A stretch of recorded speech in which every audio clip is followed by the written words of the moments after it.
Let's bring in Ed O'Keefe. He's a CBS News political contributor and a reporter for The Washington Post. He joins us here in New York. Good to see you. Good to see you guys. So, Ed, your paper was the first to report on the potentially fake document, perhaps even planted by the Russians, that may have impacted the Clinton email investigation when it came to Director Comey and that announcement that he made during that investigation. What do you make of it, and what's going to be the fallout, more importantly, on the bill? I think it raises a lot more questions about Comey's decision to really dive into this and perhaps not to discuss it with top Justice Department officials sooner.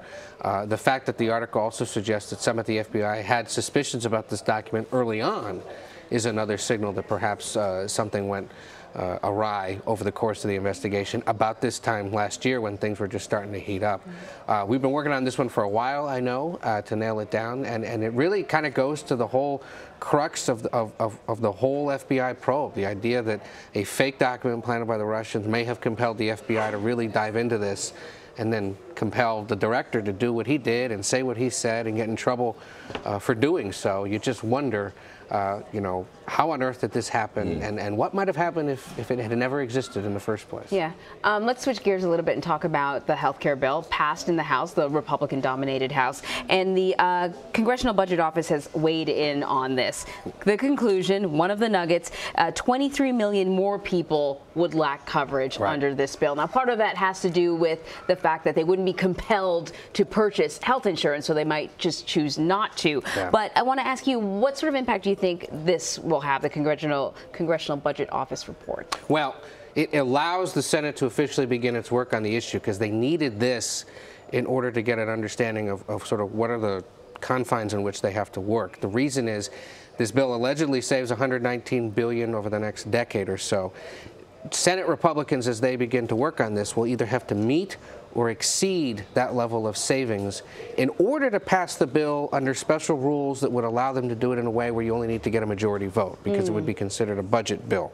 If they don't do that, or if this report had signaled that it didn't save a lot of money, then you would have had to rely on Democrats who don't want anything to do with this and would like to be part of the conversation, but don't want to be dramatically overhauling Obamacare to the extent that Republicans are. Right. Bottom line, I look at what the Senate Majority Leader Mitch McConnell told Reuters yesterday, where he suggested that he still doesn't quite know how he gets his 52 Republican colleagues to get together on something. That you know, this could be a difficult road to hoe.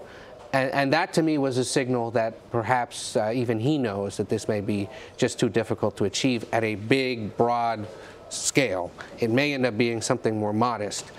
But they've only got about 2 months. They've got to get this done before the August recess so that it's in place, or so that they can come back and pass it and move on to tax reform and passing a budget and all the other things that Republicans want to do. So when you say something more modest, are we talking about maybe piecemeal adjustments, but not a major overhaul? Yeah. I mean, it could be just addressing something regarding premiums, or it could be something regarding coverage.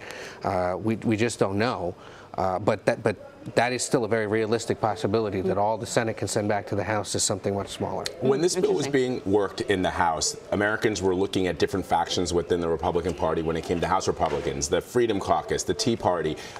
What are we looking for when we look at the Senate? So you've only got 52 people now involved in the debate, if Democrats really aren't involved. And you've got senators who come from states where Medicaid has expanded, people like Tom Cotton of Arkansas, or Rob Portman of Ohio, and Shelley Moore Capito of West Virginia, who are going to be concerned about the fate of that program and how it would affect the thousands of people in their states who are now benefiting from it. But you've also got Tea Party-aligned conservatives like Ted Cruz and Mike Lee of Utah and Rand Paul of Kentucky, who want to just blow up the whole thing, start over, and be able to say we've completely gutted the law.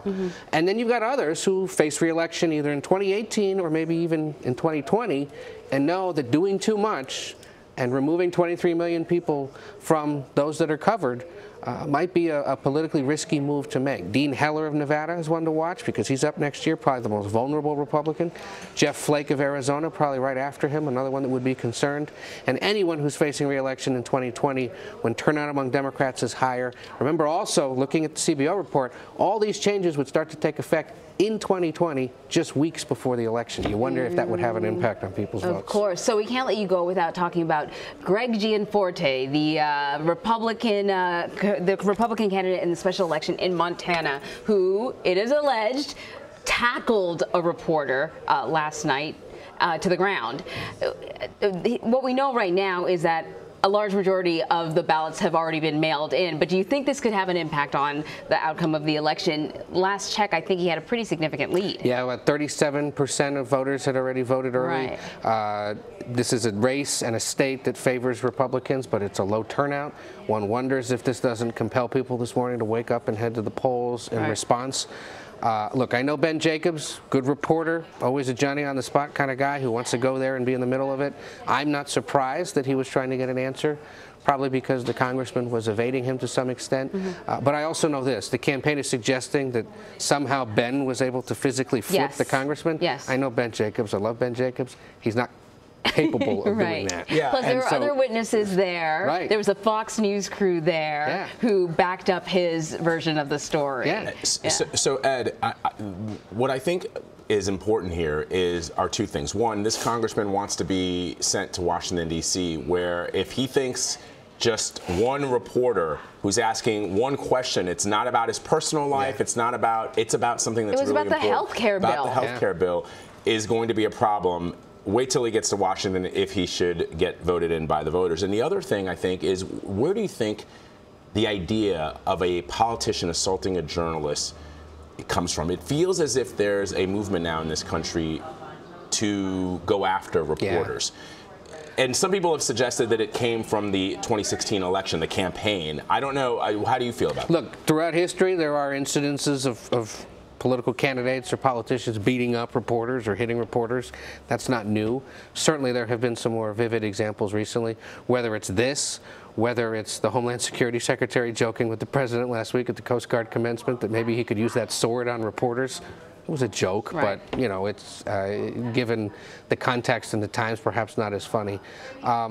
I think certainly there's a shifting attitude in how people see the work that we're doing. It compels us to just keep our heads down and do it better. But I think in this case, it may also be a systemic example of people who are running for office far away from large cities with newspapers and television stations that have strong and frankly well-financed journalism traditions, not being accustomed to being confronted by reporters with tough questions. It's also, I think, in this case, indicative that Republicans, now that they have control of the agenda and policy, aren't as accustomed to having to, account for the decisions that their party is being made. These are people who have been elected in the last 8 years when they were in the minority and had no real control over anything. Now that they do, clearly the Klieg lights are a little hot for them. Right. Wait till they get to D.C. Exactly. Ed O'Keefe, we'll be waiting. Don't do that. Clearly, they have nothing to fear. Did you just see Ed's boxing stance? I mean, there is nothing to fear here. Thanks, Fled. Ed, thank you very much. Take care.